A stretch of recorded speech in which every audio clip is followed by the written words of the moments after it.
I don't know, like, are you not jealous? Because I don't want to share my partner at all.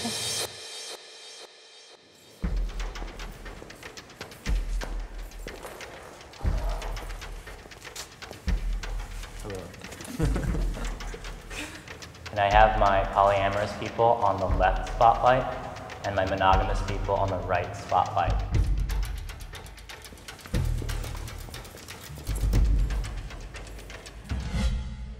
Walk forward if you agree, stay there if you disagree. Humans are naturally polyamorous.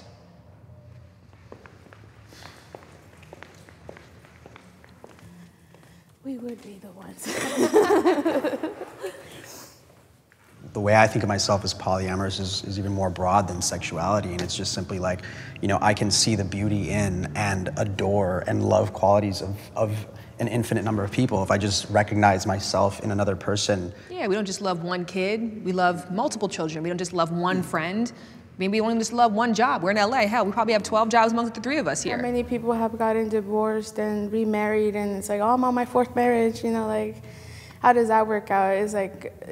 That's really, sorry to interrupt, but that is kind of like polyamory over time, actually. Yeah, it's just a circle non-ending when you could have just been true to yourself and had those multiple relationships, whether they had a piece of paper or not.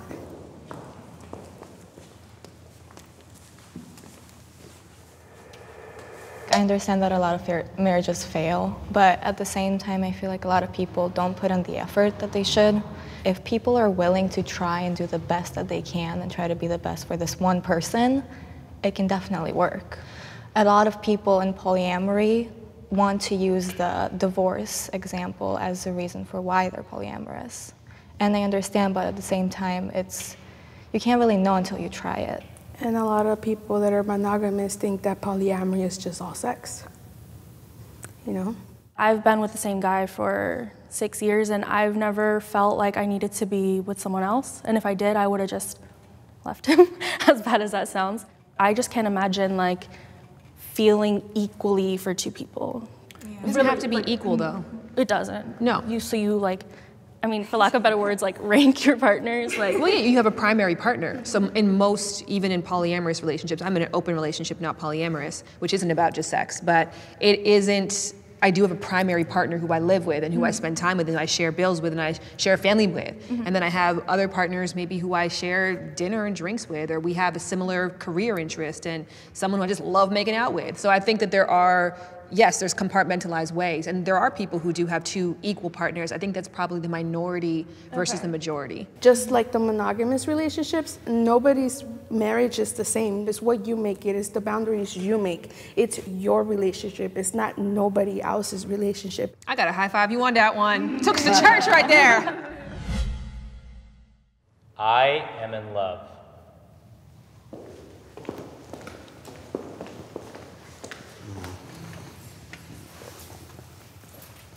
Why did you hesitate before coming in? Because I had to think about how I'm answering that question. I was thinking about someone outside of myself, and it occurred to me that I can answer this question in a different way, and that's been a very big theme in my life the last few years, coming out of a divorce in a monogamous marriage, 20 years of monogamous relationships, and the theme of my life for myself right now is finding love with myself and being in love with myself. I feel like throughout my relationships, I have found a lot of love for myself. Like all of the girls that I have dated and my girlfriend now currently, like, have all taught me so many things. I feel like that's one of the main things in a relationship. Like, you love someone so much and then you learn from them and they learn from you and you guys grow together. It's just like a beautiful thing. My name is Aleftina, but I go by Alia. And honestly, as a person, I don't think I would be able to give someone what they want and what they need in a relationship if I had more than one partner.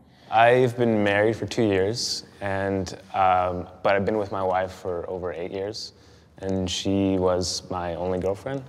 So it's about as monogamous as it gets. Yeah, but very much still in love. Yeah, I love her more every day. In a weird way, my relationship, it allowed me to love myself more. When I was with someone who totally accepted all parts of me, who was like, be that, it's beautiful, it's sexy, it allowed me to love myself more. And that's, I think, the beauty of open for me, is that it's complete acceptance for me and my decisions. There is no, well, you can't do this, or, well, your urges are bad, or this is bad about you. It's be who you want to be, let's talk about it. I actually read about polyamory like when I was in my early 20s. I remember reading about it, I'm like, this sounds so, like it was something about it was resonating with me. Like, I just didn't realize it was that much of an option. I didn't see much of a model in society. I thought, well, even if I want that, how would I find someone else who's into the same things I am? And in the last couple of years, I've been really just saying, like, I need to explore this. I need to find community. I'm not someone who says I don't believe in monogamy. As a matter of fact, having a chance to really explore both sides has given me an understanding, appreciation for both, and also understanding the limitations of both for myself. There is a good reason why most people are monogamous.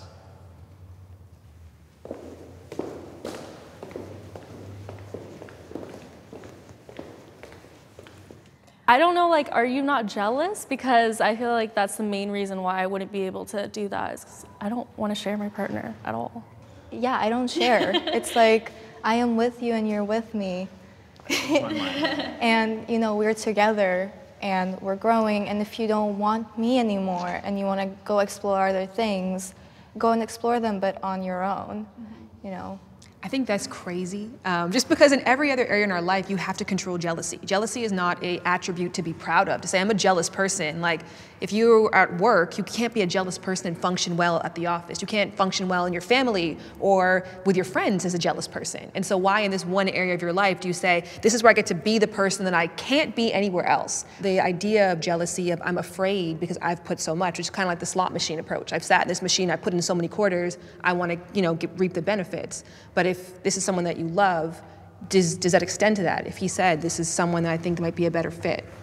If my husband said, I found a different person that I want to be with and she's fulfilling a need that you don't or can't, then I'd be like, okay, go be happy with her. Like, It's not natural for me to be like, okay, let's the three of us work this out. And to me, that jealousy is just rooted in the fact that you're completely intimate, you've made a commitment to each other, and this is the person that is basically like your second half.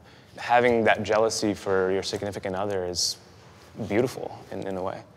I think monogamy is a practical choice because it's safer sexually, one. Two, it's probably a lot simpler, and it's pre-packaged. I mean, it's like, here's a set of rules that has been created for you hundreds of years ago. Here's what love looks like, and if that feels comfortable for you, it's easy. But monogamy isn't easy. You know, monogamy is hard. Like being with someone and being with them for 10, 15, 50 years is very hard. You have to find ways to love your partner for truly who they are, all the good and all the bad. And you don't have someone else to turn to when you want something new. You have to find it in your relationship. You have to find a way to spice things up. You have to find a way of making conversation where you know everything about each other. Why don't we have one friend? Why not just one friend? Why do you need multiple friends at all? I mean, most of us probably have 10 friends, 20 friends, 5,000 Facebook friends. Why? Why not just have one Facebook friend? Because you don't build such a strong connection with a friend. You build a strong connection with a partner, because a partner gets to know everything and every single thing of you, because there's different levels of friendship. But like when you're in a relationship with someone, you explore so many more things and so many different facets of your day, because at some point you will move in together. And you know, you'll see what everyone does like day to night, and you'll get to know everything about them. You don't really get that with one friend. I do have like a best friend, right? But the reason he's my best friend is because he's different than every other friend I have. And if I have something really, really serious, really, really important, I'm going to him first. But you still have other friends. Sure. And I equate that to what she was saying earlier about having a primary partner, for example. Right. You know, you could have a primary partner that you have intimacy, that you live with, you have sex with, and you may have, like, let's equate that to your best friend. And then there could be someone else that you hang out and you play baseball with, you do other activities with, you know, and I could have another person, we make music together and we do things, and yeah, when we have sex once in a while too. It's interesting that, you know, I think from the traditional model, the fact that I would have any physical connection with this other person is what distinguishes it as an issue. If my partner wanted me to, I would consider going to the other side. Oh, hell yeah.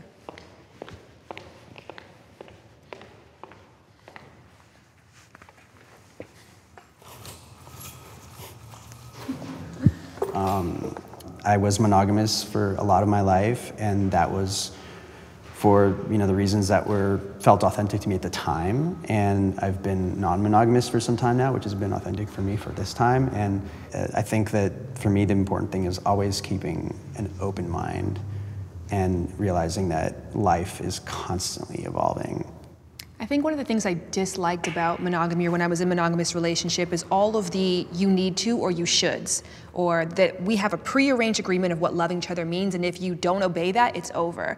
And I wanted to give my partner a true open experience. And so if I'm gonna say to you, it can't be monogamous, well, how is it really open? Because there is a condition on there of like, well, this is the only way this is going to work. So it's always, open to me means open for discussion.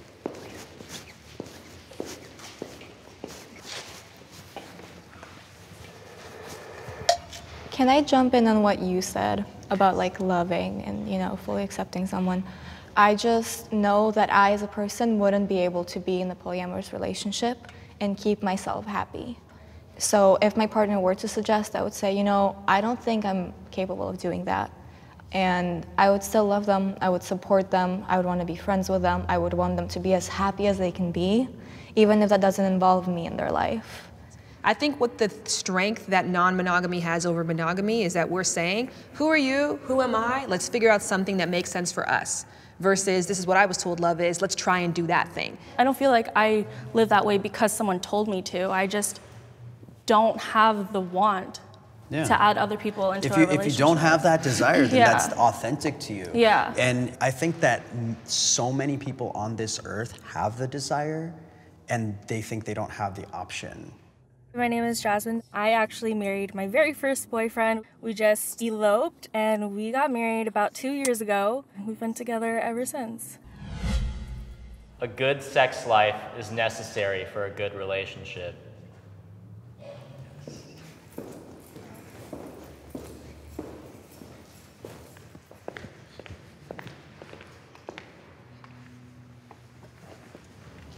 If sex dies from the relationship and your love and lust for each other kind of dies, then you might be better off as friends and partners as friends. Sex is so much more than just physical, that it makes a big impact in how I feel in my relationship. If I don't have sex, I'm gonna feel like disconnected, like there's something off in our relationship.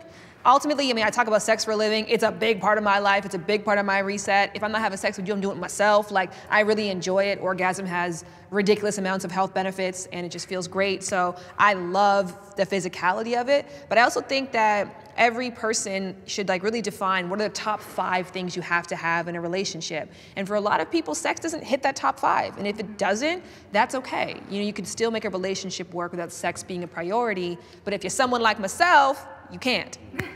I'm in the same boat with you. I've always been a very sexually driven person, an explorative person, and in pretty much all the monogamous relationships I was in, I never found someone that, let's say, matched my kink. So having a partner that's really on the same page with me, as explorative and open as I am, is really pretty much at the top 1 or 2 things that I would say are in a relationship for me.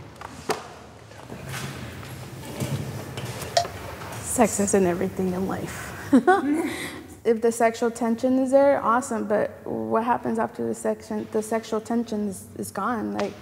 Was that it? It was just sex? The sexual tension dies out. It can, but that's the whole point of where people have to rekindle it, and they have to try new things, and they have to see what works to make the spark come up again, because after you spend so much time with someone and you know them so well, it can get lost, but it's a continuous effort of trying to make your sex life the best it can be. Even in a non-monogamous relationship, you still have to do that. Of course. I don't think it's healthy to run out and look for other things just because my primary relationship is not working. It still that relationship still needs work. Every relationship needs work. I think sex is important. I could just think of all the things that sometimes sex can just cure in a relationship. And I don't know what it's like to have a terrible sex life, so I guess take this with a grain of salt. But I don't think, think about the amount of time you spend with your partner, right? Compare that to the amount of time you have sex with them.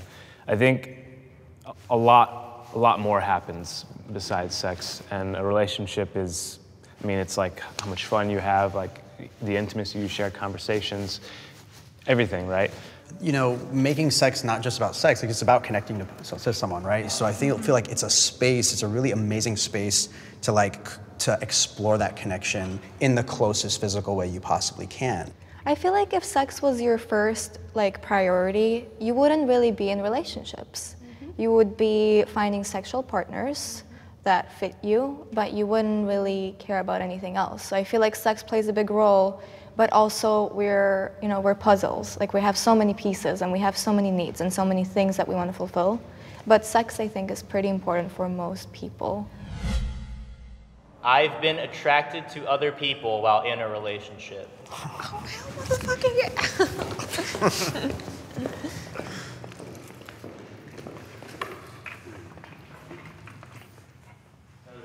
Oh, well, good for you. Okay. I feel like I found people pretty. Nothing to a point where I would even consider acting on it. I don't think you can only be attracted to one person. I feel like that's really unrealistic. I think it's a crazy thing to deny that because, I mean, I think of every species' existence as survival and procreation. So to think that you can shut off that entire part of yourself, not to just, I think action is one thing because people have successfully done that, but in terms of feeling or seeing someone else as attractive, that's crazy. Well, apparently there is one person that could say that in this conversation. Well, I'm sure he took the question a different way.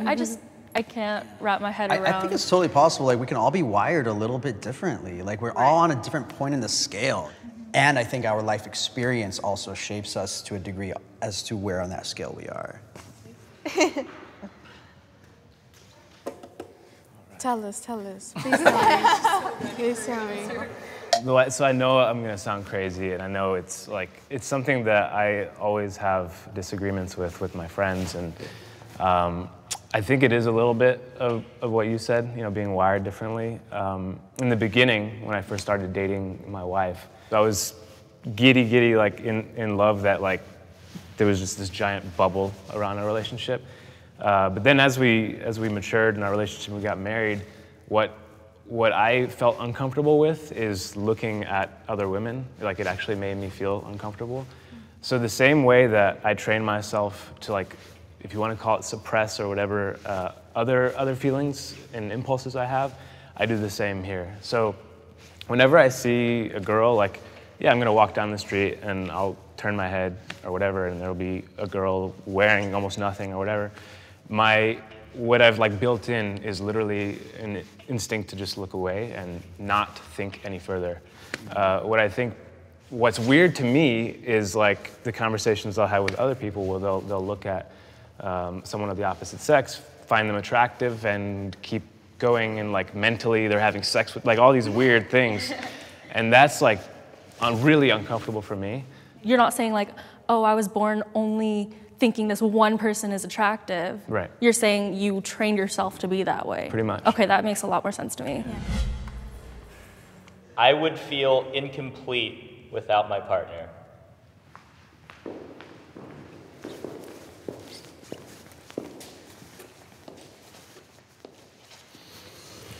Really?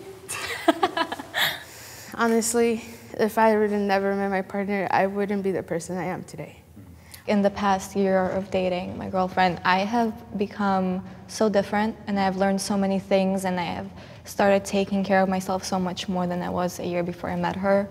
And I feel like that has so much to do with her and how she helped me navigate this. I had a really unsafe home life, and me and my husband got to know each other in the 6th grade, so we were 12. I moved out when I was 18, me and him, like we had nothing. We somehow made our way over to LA, like I honestly don't think I'd be here, like if it wasn't for him.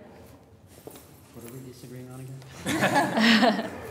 Oh man, I was married for some time, so my whole journey the last 2.5 years has been to feel complete by myself. And there are times like I really do desire partnership. I do desire a primary partnership, but I really think it's so important to be okay just being as I am. When the word's incomplete, I'm like, no, I don't connect with that. I connect with, I'd feel sad, I'd feel hurt, I would feel disadvantaged maybe even, but I'm still going to be me. And I totally understand that we're coming from different places and how we developed our relationship. My idea of a relationship is 1 + 1 = 3. One complete person plus one complete person equals a completely separate third, I was gonna do this one, but a completely separate third relationship. And this would be incomplete if, of course, if we left, but the ones would still stand still and be strong. All right, guys, thank you so much.